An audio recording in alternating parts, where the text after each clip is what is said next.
नमस्कार, मैं डॉक्टर बिंदु भसीन, सह आचार्य इतिहास विभाग, डूंगर महाविद्यालय बीकानेर। आज मैं बीए फर्स्ट ईयर के स्टूडेंट को पेपर फर्स्ट के कुषाण वंश के जो व्याख्यान की श्रृंखला चल रही है उसे आगे बढ़ाती हूँ। कनिष्क की सांस्कृतिक उपलब्धियों के बारे में बात करें उससे पहले हम उसकी शासन प्रणाली के बारे में जानना चाहेंगे। कनिष्क की कहते हैं शासन व्यवस्था के संबंध में हमें जानकारी ज़्यादा उपलब्ध नहीं होती है, किंतु उसके कुछ अभिलेख हैं जो इस संबंध में स्थूल जानकारी प्रदान करते हैं। कनिष्क के सारनाथ अभिलेख से ज्ञात होता है कि वह अपने विशाल साम्राज्य का शासन क्षत्रप शासन व्यवस्था द्वारा करता था। सारनाथ लेख के अनुसार महाक्षत्रप खर पल्लान मथुरा में और क्षत्रप वनस्पर वाराणसी के समीप पूर्वी प्रांतों के शासन के लिए नियुक्त था। साम्राज्य के उत्तरी भागों में हम सेनानायक लल, वेस्पति और लियाक नामक क्षत्रपों के नाम सुनते हैं। डॉक्टर वी ए स्मिथ का मत है कि महाराष्ट्र के शहरात वंशी नहपान और उज्जैन का क्षत्रप चष्टन भी कनिष्क के गवर्नर थे। ऐसा प्रतीत होता है कि साम्राज्य के अन्य दूरस्थ प्रांत भी क्षत्रपों द्वारा ही शासित होते थे। कनिष्क की राजधानी पुरुषपुर यानी कि पेशावर थी। उसने अपनी राजधानी में अनेक सुंदर भवनों, सार्वजनिक शालाओं और बौद्ध विहारों का निर्माण कराया था। शीघ्र ही कनिष्क ने पुरुषपुर को विद्या, धर्म और संस्कृति का भी केंद्र बना दिया था। चलिए अब हम देखते हैं इसकी सांस्कृतिक उपलब्धियां। कनिष्क की महत्ता उसकी राजनीतिक उपलब्धियों के लिए नहीं वरन सांस्कृतिक उपलब्धियों के कारण अधिक है। उसकी सांस्कृतिक उपलब्धियों में हम देखते हैं उसने क्या क्या उन्नति करी और किस तरह से एक अलग से छवि अपनी बनाई। बौद्ध धर्म की उन्नति। डॉक्टर हेमचंद्र राय चौधरी का कथन है कि कनिष्क की कीर्ति उसकी विजयों की अपेक्षा शाक्य मुनि के धर्म को राज्याश्रय प्रदान करने पर अवलंबित है। इस संबंध में श्री वीजी गोखले ने लिखा है कि कनिष्क की ख्याति उसकी शक्ति और रण कौशल में उसकी योग्यता के कारण उतनी नहीं है जितनी बौद्ध मत को प्रोत्साहन और संरक्षण देने के कारण है। प्राप्त साक्ष्यों से हमें ज्ञात होता है कि कनिष्क बौद्ध धर्म का अनुयायी था। पेशावर अभिलेख और कनिष्क की मुद्राओं से ज्ञात होता है कि उसने अपने शासनकाल के प्रारंभिक चरण में ही बौद्ध धर्म ग्रहण कर लिया था। बौद्ध ग्रंथ संयुक्त निकाय के अनुसार प्रारंभ में कनिष्क भी अशोक की भांति रक्त पिपासु और क्रूर शासक था, किंतु बाद में उसे अपने इन कृत्यों पर क्षोभ हुआ और उसने न केवल बौद्ध धर्म ग्रहण किया वरन उसके संरक्षक और प्रचार प्रसार में भी वह उसने अपना योगदान दिया। इसलिए कनिष्क को द्वितीय अशोक की संज्ञा भी दी जाती है। कनिष्क ने कब और किस से प्रभावित होकर बौद्ध धर्म ग्रहण किया था, इस संबंध में विद्वानों में मतभेद है। ऐसा प्रतीत होता है कि पाटलिपुत्र की विजय के बाद वह अश्वघोष के संपर्क में आया और बौद्ध धर्म के प्रति विशेष रूप से आकर्षित हुआ था और वह बौद्ध धर्म का अनुयायी बन गया। यद्यपि अनेक विद्वान कनिष्क के बौद्ध होने के संबंध में ही संदेह व्यक्त करते हैं, किंतु उसकी मुद्राओं, पेशावर कास्केट अभिलेख और उसके द्वारा निर्मित बौद्ध विहारों, उसके द्वारा आयोजित चतुर्थ बौद्ध संगीति आदि से ज्ञात होता है कि वह बौद्ध धर्मावलंबी था। कल्हण, तारानाथ, हेनसांग आदि कनिष्क को बौद्ध धर्मावलंबी स्वीकार करते हैं। कनिष्क के हृदय में बौद्ध धर्म के प्रति अपार उत्साह था। सम्राट अशोक की भांति उसने भी बौद्ध धर्म के प्रचार और प्रसार के लिए अथक प्रयास किए थे, जिसका हमें कुछ वर्णन इस तरह से मिलता है, यानी कि उदाहरण हमें मिलते हैं। पहला हम ले सकते हैं कि कनिष्क ने बौद्ध भिक्षुओं के लिए अनेक मठों, विहारों आदि का निर्माण करवाया और पुराने विहारों की मरम्मत करवाई।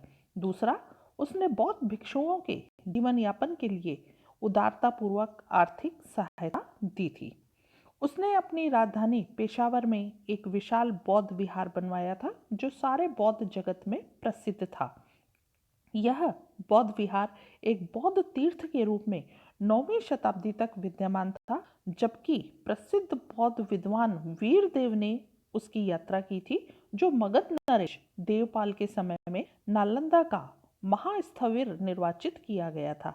इसके अतिरिक्त कनिष्क ने भगवान बुद्ध की स्मृति में असंख्य मूर्तियों का भी निर्माण कराया था। उसने विदेशों में अनेक धर्म प्रचारक भी भेजे थे और इन्हीं प्रचारकों के प्रयत्नों से बौद्ध धर्म चीन, जापान, तिब्बत और मध्य एशिया में फैल गया था। अब चलिए हम देखते हैं चतुर्थ बौद्ध संगीति। चतुर्थ बौद्ध संगीति का आयोजन कनिष्क के शासनकाल की एक महत्वपूर्ण घटना थी। कनिष्क ने न केवल बौद्ध धर्म ही ग्रहण किया वरन उसके मूल तत्वों और सिद्धांतों को भी समझने का प्रयास किया, किंतु इस प्रयत्न में उसे अनेक कठिनाइयों का भी सामना करना पड़ा था। वस्तुतः उस समय तक बौद्ध धर्म का स्वरूप अत्यंत अस्पष्ट हो गया था और बौद्ध धर्म के तत्वों और सिद्धांतों के संबंध में बौद्ध विद्वानों में ही तीव्र मतभेद उत्पन्न हो गए थे। विभिन्न दार्शनिक सिद्धांतों की सूक्ष्मता, जटिलता और पेचीदगियों के चलते धर्म का सरल और व्यवहारिक रूप ही समाप्त हो गया था। अतः बौद्ध धर्म के विवादास्पद सिद्धांतों पर निर्णय करने और धार्मिक गुत्थियों को सुलझाने के लिए बौद्ध भिक्षु पाशर्व के परामर्श से कनिष्क के शासनकाल में कश्मीर के कुंडलवन विहार में चतुर्थ बौद्ध संगीति का आयोजन किया गया। प्रसिद्ध बौद्ध विद्वान अश्वघोष के गुरु वसुमित्र ने इसकी अध्यक्षता की थी और अश्वघोष जो थे वो इसके उपाध्यक्ष बने थे। इस सभा में लगभग 500 बौद्ध विद्वानों ने भाग लिया था और कहते हैं यह सभा जो थी वो 6 महीने तक चलती रही थी। इस काल में बौद्ध विद्वानों ने बौद्ध धर्म ग्रंथों के गूढ़ और जटिल सिद्धांतों पर व्यापक विचार विमर्श किया था। दीर्घकालीन वाद विवाद के बाद बौद्ध त्रिपिटकों पर एक प्रामाणिक भाष्य तैयार किया गया जिसे महाविभाष कहा गया। महाविभाष को बौद्ध धर्म का विश्वकोश भी कहा जाता है। त्रिपिटक के संपूर्ण भाष्य को कनिष्क ने ताम्र पत्रों पर उत्कीर्ण करवाया और उनको एक पाषाण पेटिका में रखकर उसके ऊपर एक स्तूप का निर्माण भी करा दिया। इस सभा में महायान संप्रदाय की प्रधानता होने के कारण महायान धर्म को राजधर्म घोषित किया गया और कनिष्क जो है वो उसका संरक्षक बना था। प्रोफेसर एन घोष लिखते हैं कि इस संगीति ने 2 प्रमुख कार्य किए। वो कौन से थे? पहला, इसने नवीन विचारों और बौद्ध दर्शन की कतिपय नवीन विचारधाराओं के प्रकाश में धर्म ग्रंथों को नवीन रूप में लिपिबद्ध किया और दूसरा, महायान बौद्ध शाखा को राजधर्म का स्वरूप प्रदान किया जिसका प्रचार कनिष्क ने किया। महायान शाखा का उदय। बौद्ध धर्म के उदय काल में महात्मा बुद्ध एक महापुरुष मात्र थे, दिव्य पुरुष या ईश्वरीय अवतार नहीं। यही कारण है कि बौद्ध धर्म के प्रारंभिक अवशेषों भरहुत, सांची आदि बौद्ध विहारों में बुद्ध की मूर्तियां नहीं मिलती। यहाँ बुद्ध के प्रतीकों यथा जैसे धर्मचक्र, स्तूप, बोधि वृक्ष, पादुका आदि रूपों में ही उनका अस्तित्व दर्शाया गया है। इस काल में निर्वाण प्राप्ति का साधन व्यक्तिगत प्रयास था, बुद्ध की भक्ति नहीं। किंतु मौर्य और मौर्योत्तर काल में जिस तीव्र गति से बौद्ध धर्म का प्रचार प्रसार हुआ उसके स्वरूप में परिवर्तन आने लगा था। बुद्ध की जन्म स्थली लुम्बिनी, ज्ञान प्राप्ति का स्थान बोध गया, प्रथम उपदेश अर्थात धर्मचक्र प्रवर्तन स्थान सारनाथ और मृत्यु या महापरिनिर्वाण का स्थान कुशीनगर बौद्ध अनुयायियों के तीर्थ स्थल बन गए थे। धीरे धीरे लोग बुद्ध के मानवीय रूप को पूजने लगे थे और उनके देवीय स्वरूप की कल्पना करने लगे थे। अब बुद्ध अवतार बन गए और सृष्टिकर्ता, भक्त वत्सल और उद्धारक के रूप में प्रतिष्ठित हो गए थे। अब यह माना जाने लगा था कि भक्ति भाव से बुद्ध की उपासना निर्वाण का सुगम और श्रेष्ठ मार्ग है। बुद्ध और अन्य बोधिसत्वों को देवी रूप दे दिया गया। इस प्रकार बौद्ध धर्म भक्तिवादी, अवतारवादी और मूर्ति पूजक बन गया और धर्म में भक्ति तत्व समाहित हो गया। महात्मा बुद्ध की जो है बौद्ध की उनकी मूर्तियों की पूजा की जाने लगी थी। बौद्ध धर्म का यही परिवर्तित रूप महायान कहलाया और पुरातन बौद्ध धर्म को हीनयान कहा जाने लगा था। महायान धर्म के अनुयायियों ने अपना पृथक अस्तित्व प्रदर्शित करने के लिए नवीन सूत्रों की रचना की। यही नहीं, उन्होंने बौद्ध धर्म की परंपरागत पाली भाषा को त्याग कर अपने ग्रंथों की संस्कृत भाषा में रचना आरंभ कर दी थी। कुछ विद्वानों की मान्यता है कि महायान संप्रदाय का उदय कनिष्क के समय में बौद्धों की चतुर्थ संगीति के परिणाम स्वरूप हुआ था। रॉलिंसन का कथन है कि कनिष्क के शासनकाल में होने वाली चतुर्थ जो बौद्ध संगीति है वो बौद्ध धर्म के इतिहास में नवीन युग के आरंभ होने की सूचना देती है। यह नवीन युग था महायान का उदय, जो हीनयान के प्रारंभिक बौद्ध धर्म से उतना ही भिन्न है जितना कि मध्यकालीन ईसाई धर्म प्रथम शताब्दी ईस्वी के ईसाइयों के सरल सिद्धांतों से भिन्न है। रॉलिंसन का विचार है कि महायान पंथ का उदय कुछ तो अश्वघोष जैसे विद्वान ब्राह्मणों के प्रयत्नों का प्रतिफल था, जिन्होंने बौद्ध धर्म स्वीकार कर लिया था और इसे हिंदू धर्म के कुछ निकट लाना चाहते थे। परंतु उसके उदय का कारण अधिकांश रूप में यह बात थी कि उत्तर पश्चिमी भारत में अनेक नवीन प्रभावों का प्रवेश हो चुका था। ये प्रभाव थे यूनानी, ईसाई, जरथुस्त्र का धर्म और मध्य एशिया के अनेक धर्मों का प्रभाव। जब बौद्ध धर्म विदेशी आक्रमणकारियों का धर्म हो गया तो इसका मूल रूप जो था वो पूर्ण रूप से विलुप्त हो गया था। डॉक्टर स्मिथ का मत है कि जब बौद्ध धर्म विदेशों में पहुंचा तो उस पर विदेशी धर्मों का प्रभाव पड़ना स्वाभाविक ही था। बौद्ध धर्म को विशेष रूप से मध्य एशिया और ईरान की धार्मिक अवस्थाओं ने बड़ा ही प्रभावित किया था। इसी प्रभाव के अंतर्गत बौद्ध धर्म में महायान का उदय हुआ, परंतु कुछ विद्वानों को स्मिथ का यह मत जो है मान्य नहीं है कि महायान के उदय का मूल कारण विदेशी आदर्शों का प्रभाव है, जिसमें टार्न आदि विद्वानों का मत है कि भागवत धर्म के भक्ति मार्ग ने बौद्ध धर्म को बड़ा ही प्रभावित किया था। इसी प्रभाव के अंतर्गत बौद्ध धर्म में भक्ति के तत्वों का समावेश हुआ था। कुछ विद्वानों की मान्यता है कि महायान का उदय कनिष्क के पहले हो चुका था। प्रोफेसर एन घोष कहते हैं कि महायान के बीज हीनयान संप्रदाय में ही निहित थे।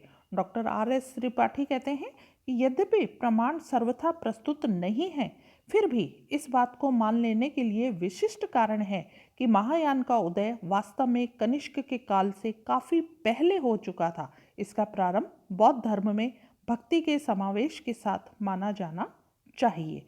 यदि हम इन विद्वानों के मतों का सूक्ष्मता से अध्ययन करें तो स्पष्ट होता है कि महायान धर्म कनिष्क के पूर्व ही अस्तित्व में आ चुका था, किंतु इस धर्म को एक पृथक संप्रदाय के रूप में मान्यता प्रदान करने का श्रेय कनिष्क को ही है। हीनयान धर्म शुष्क और सिद्धांत परक था। इसकी दृढ़ आचारवादिता साधारण जनता की मनोवृत्ति के अनुकूल नहीं थी। इसकी शुष्कता, निरीश्वरवादिता, स्वावलंबन पर अत्यधिक बल देना आदि ऐसे तत्व थे जो जनसाधारण के लिए नितांत दुर्बोध थे, मुश्किल थे। परंतु महायान धर्म में उन तत्वों का समावेश किया गया जो जनसाधारण की आध्यात्मिक पिपासा को शांत कर सकते थे। महायान हीनयान की अपेक्षा अधिक उदार और सुगम था। इसके सिद्धांत सरल थे, जिनका पालन जनसाधारण और ग्रस्त व्यक्ति भी बड़ी सरलता से ही कर सकता था। अन्य धर्मों के समान इसमें मूर्ति पूजा की सुविधा भी थी। महायान ने विदेशों में बौद्ध धर्म के प्रचार को सुगम कर दिया था। भारत में बौद्ध धर्म को लोकप्रिय बनाने में भी महायान संप्रदाय का प्रमुख योगदान था। साहित्यिक प्रगति की हम बात करें अगर, तो कनिष्क के शासनकाल में साहित्य के क्षेत्र में भी उल्लेखनीय प्रगति हुई थी। डॉक्टर हेमचंद्र राय चौधरी लिखते हैं कि कुषाण युग महान साहित्यिक क्रियाशीलता का युग था। इस युग की साहित्यिक क्रियाशीलता की एक प्रमुख विशेषता यह है कि इसका रूप जो है वो एकांगी नहीं था। इस समय केवल विशुद्ध साहित्य ग्रंथों की रचना ही नहीं हुई, अपितु दर्शन शास्त्र, चिकित्सा शास्त्र पर भी ग्रंथ लिखे गए थे। अश्वघोष, नागार्जुन, चरक इस युग की साहित्यिक क्रियाशीलता के विभिन्न रूपों को अभिव्यक्त करते हैं। कनिष्क विद्वानों और साहित्यकारों का आश्रयदाता था। उसका दरबार उच्च कोटि के साहित्यकारों और विद्वानों से सुशोभित रहता था। उसकी राजसभा का सबसे महान साहित्यकार अश्वघोष था। वह एक दार्शनिक, लेखक, नाटककार और महाकवि था। उसकी रचनाओं में बुद्धचरित और सौंदरानंद उल्लेखनीय है। उसने सारिपुत्र प्रकरण नामक ग्रंथ की रचना भी की थी। इस समय का अन्य एक प्रसिद्ध विद्वान था नागार्जुन। उसने शून्यवाद के सिद्धांत का प्रतिपादन किया। उसने अपने कहते हैं प्रज्ञापारमिता सूत्र में सापेक्षवाद का प्रतिपादन किया था। वसुमित्र भी एक प्रसिद्ध विद्वान और दार्शनिक था। उसने महाविभाष शास्त्र की रचना की थी, जो बौद्ध धर्म का विश्वकोश कहलाता है। चरक कनिष्क का राजवैद्य था। उसने चरक संहिता नामक ग्रंथ की रचना की, जो कि चिकित्सा शास्त्र का एक प्रामाणिक और मौलिक ग्रंथ माना जाता है। चिकित्सा विज्ञान के संबंध में चरक के सिद्धांत जो हैं आज के विकसित वैज्ञानिक युग में भी सर्वमान्य है। वास्तव में यह ग्रंथ भारतीय आयुर्वेद की एक अमूल्य निधि है। पाशर्व और संघरक्ष भी इस युग के प्रसिद्ध विद्वान थे। इस प्रकार हम कह सकते हैं कि कनिष्क का जो शासनकाल है साहित्यिक विकास की दृष्टि से अत्यंत गौरवशाली था। कला की बात करें तो कनिष्क के शासनकाल की जो भवन निर्माण कला और मूर्ति कला है उसके लिए इसका काल विख्यात रहा है। उसे निर्माण कार्यों में बड़ी रुचि थी। कनिष्क ने अनेक भवनों, स्मारकों, राजप्रसादों, मठों, मूर्तियों का निर्माण करवाया। उसने अनेक नगर भी बसाए। कश्मीर में कनिष्कपुर, तक्षशिला में सिरकप नामक नगर कनिष्क द्वारा ही बसाए गए थे। उसने पेशावर में 400 फुट ऊंचा एक स्तूप बनवाया, जिसमें 13 मंजिलें थी।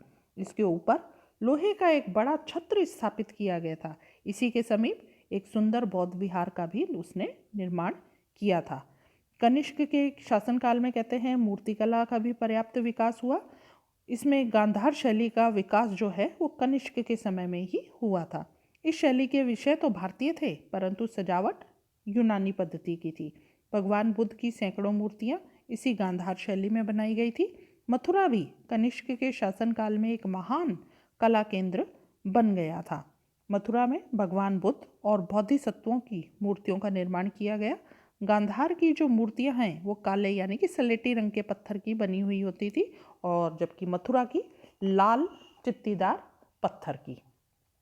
अब हम अगर गांधार कला की बात करें तो हम कह सकते हैं कि कनिष्क के शासनकाल में गांधार के नगरों, जिसमें है पुष्कलावती, तक्षशिला, पेशावर और आसपास के प्रदेशों में एक ऐसी मूर्ति कला का विकास हुआ जिसको गांधार शैली कहते हैं। ये मूर्तियाँ सलेटी पत्थर की होती हैं। इस कला के विषय तो भारतीय हैं, परंतु उसके निर्माण में यूनानी शैली का प्रयोग किया गया है। इसलिए गांधार कला को इंडो ग्रीक कला के नाम से भी पुकारते हैं। महात्मा बुद्ध को जिन मुद्राओं में प्रदर्शित किया गया है वे भारतीय हैं, जैसे ध्यान मुद्रा, अभय मुद्रा, धर्म चक्र मुद्रा आदि। ये विषय भारतीय अवश्य हैं, परंतु उन्हें उत्कीर्ण करने की शैली यूनानी है। महात्मा बुद्ध की मूर्तियाँ यूनानी देवता अपोलो से मिलती जुलती हैं। उनके शरीर के ऊपर जो वस्त्र और अलंकरण हैं वे भी विदेशी हैं। बुद्ध कभी कभी सिंहासन पर आसीन दिखाए गए हैं, तो कभी कभी उनके पैरों में चप्पलें भी दिखाई गई हैं। यह निश्चित रूप से विदेशी प्रभाव का ही परिणाम है। इसके अतिरिक्त बुद्ध मूर्तियों के शीश केशयुक्त और अलंकृत दिखाए गए हैं। ये स्पष्टता यूनानी अथवा रोमन कला का प्रभाव है। इसी प्रकार बोधिसत्वों की मूर्तियों पर भी यूनानी कला की छाप हम देख सकते हैं। बोधिसत्वों यूनानी राजाओं की तरह लगते हैं। उनके वस्त्र भड़कीले हैं। वे रत्नाभूषणों से मंडित हैं। इस प्रकार से यह सिद्ध हो जाता है कि मूर्तियों के विषय तो भारतीय हैं, परंतु उनकी शिल्प विधि यूनानी यानी कि रोमन है। मथुरा कला की बात करें तो गांधार प्रदेश की भांति मथुरा प्रदेश में भी इस समय कला का प्रमुख ये केंद्र था। पाश्चात्य विद्वानों का विचार है कि मथुरा कला का उदय गांधार कला के अंतर्गत ही हुआ था, परंतु इस कथन को अन्य विद्वान जो है वो स्वीकार नहीं करते। रॉलिंसन महोदय लिखते हैं कि उसी समय एक अन्य समकालीन कला का भरहुत, सारनाथ और सांची से उदय हुआ था, जो मथुरा, भीटा, बेसनगर और अन्य केंद्रों में प्रचलित थी। पहले यह प्रवृत्ति थी कि बुद्ध, महावीर और हिंदू देवताओं की मूर्ति निर्माण के आविष्कार को विदेशी प्रभावों के कारण बताया जाता था, परंतु अब सामान्यतः इस बात पर विद्वान सहमत हैं कि इनका उद्भव मथुरा के देशी कलाकारों के द्वारा खोजा जाना चाहिए, न कि गांधार के। डॉक्टर फोगेल का मत है कि मथुरा की कला में भाव की कल्पना और अलंकरण की विधि जो है वो नितांत रूपेण भारतीय है, परंतु वे इस कला का, गांधार कला का कुछ प्रभाव अवश्य स्वीकार करते हैं। इसमें कोई संदेह नहीं है कि मथुरा कला का उद्भव स्वदेशी स्रोतों से हुआ था और इसका विकास भी अनेक अंशों में उन्हीं के आधार पर हुआ था, परंतु आगे चलकर इस पर गांधार कला का कुछ प्रभाव अवश्य पड़ा। गांधार कला के अंतर्गत बनी हुई मूर्तियां जो हैं वो लाल पत्थर की हैं। मथुरा की मूर्तियां अपनी विशालता, भौतिकवादिता और धन गणता के लिए मतलब उसमें धन का बहुत अधिक समावेश पता लग रहा है के लिए विख्यात है। इन मूर्तियों के महात्मा बुद्ध प्राय मुंडित शीर्ष दिखाए गए हैं। उनके मुंह पर मूछें भी नहीं हैं। इन मूर्तियों के दाहिने कंधे पर वस्त्र नहीं रहता, दाहिना हाथ अधिकतर अभय मुद्रा में है। इन मूर्तियों में सिंहासन पाया जाता है और खड़ी मूर्तियों के दोनों पैरों के नीचे सिंह की आकृति बनी हुई है। मूर्तियों के वस्त्र प्राय शरीर से चिपटे हुए हैं। साधारणतः मूर्तियां दो वस्त्र धारण किए हुए हैं, ऊर्ध्व वस्त्र और अधो वस्त्र। अब कनिष्क का निधन अगर हम जानना चाहें तो कनिष्क का निधन दुखद रूप में ही हुआ था। कहा जाता है कि उसके सामंत और सेनापति उसके युद्धों से तंग आ गए थे, अतः एक दिन अवसर पाकर उन्होंने रात्रि के समय उसकी हत्या कर डाली। उसने लगभग 23 वर्ष तक राज्य किया।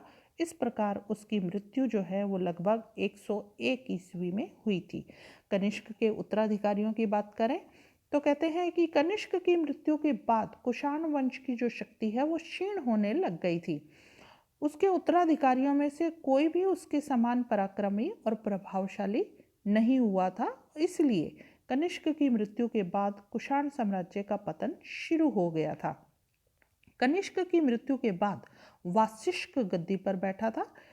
इसके दो लेख क्रमशः हमें 24 और 28 वर्ष के प्राप्त हुए हैं, परंतु उसकी मुद्राएं प्राप्त नहीं हुई हैं। संभवतः वह 107 ईस्वी तक शासन करता रहा, क्योंकि 108 ईस्वी में हुविष्क का लेख हमें मिलता है, यानी कि वशिष्क के बाद हुविष्क सिंहासन पर बैठा। उसके सिक्कों और अभिलेखों से प्रतीत होता है कि वह कुषाण वंश का एक प्रतापी नरेश था और उसने कनिष्क का साम्राज्य पूर्ववत बनाए रखा। उसने काबुल, कश्मीर, पंजाब, मथुरा और संभवतः संयुक्त प्रांत के पूर्वी भाग पर भी अपना अधिकार बनाए रखा। इस बात का कोई निश्चित प्रमाण नहीं मिलता है कि हुविष्क ने निचली सिंधु घाटी और पूर्वी मालवा पर भी अपना अधिकार स्थापित किया था। ऐसा प्रतीत होता है कि संभवतः रुद्रदामन ने सिंधु प्रदेश कुषाण साम्राज्य से छीन लिया था। हुविष्क के सिक्के जो हैं वो सुंदर और कलात्मक हैं। इन सिक्कों पर हेरिक्लीज और मिश्र, माओ, स्कंद, विशाख, शिव, गणेश, विष्णु की आकृतियां उत्कीर्ण हैं। ये मुद्राएं उनकी धार्मिक सहिष्णुता का प्रतीक है, क्योंकि बौद्ध अनुश्रुति के अनुसार हुविष्क जो है वो बौद्ध धर्म का अनुयायी था। उसने मथुरा में एक बौद्ध विहार का निर्माण भी कराया था। उसने कहते हैं कश्मीर में हुविष्क नामक नगर की भी स्थापना की थी। आरा अभिलेख में एक कनिष्क का उल्लेख है जिसकी तिथि 41 है। यह निश्चित रूप से नहीं कहा जा सकता कि यह कनिष्क कौन था। कुछ विद्वानों का मत है कि यह कनिष्क प्रथम से भिन्न था, अतः इसे कनिष्क द्वितीय के नाम से संबोधित किया जाता है। परंतु इस संबंध में एक दूसरी समस्या है कि क्या कनिष्क द्वितीय एक स्वतंत्र शासक था? ऐसी संभावना प्रतीत नहीं होती। इसका कारण यह है कि हुविष्क के जो लेख हैं वो शासक के रूप में 20वें वर्ष से 60 वर्ष तक मिले हैं। अतः कनिष्क द्वितीय स्वतंत्र शासक न होकर हुविष्क का कोई क्षत्रप मात्र रहा होगा। हुविष्क के बाद वासुदेव प्रथम कुषाण साम्राज्य का उत्तराधिकारी बना। उसके लेख और सिक्के केवल मथुरा, पंजाब और संयुक्त प्रांत में ही मिले हैं, जिनसे यह सिद्ध होता है कि उसका अधिकार इन्हीं प्रदेशों तक सीमित रह गया था और अफगानिस्तान, कश्मीर, सिंध और मालवा के प्रदेश कुषाण साम्राज्य से निकल चुके थे। उसके सिक्कों पर शिव और नंदी की आकृतियां उत्कीर्ण है। ऐसा प्रतीत होता है कि वह शैव था। उसने 176 ईस्वी तक राज्य किया। वासुदेव की मृत्यु के बाद कुषाण वंश जो है वो तेजी से पतन की ओर बढ़ने लगा था। भारत के पश्चिम और पश्चिमोत्तर प्रदेश में शकों ने अपने स्वतंत्र राज्य स्थापित कर लिए थे। उत्तरी भारत में उत्तरी भारत के जो जितने भाग हैं उसमें भारशिवों, योधेयों, मालवों आदि जातियों ने अपनी स्वतंत्र सत्ता स्थापित करना शुरू कर दिया था, जिसके कारण कुषाण साम्राज्य की सत्ता का अंत हो गया।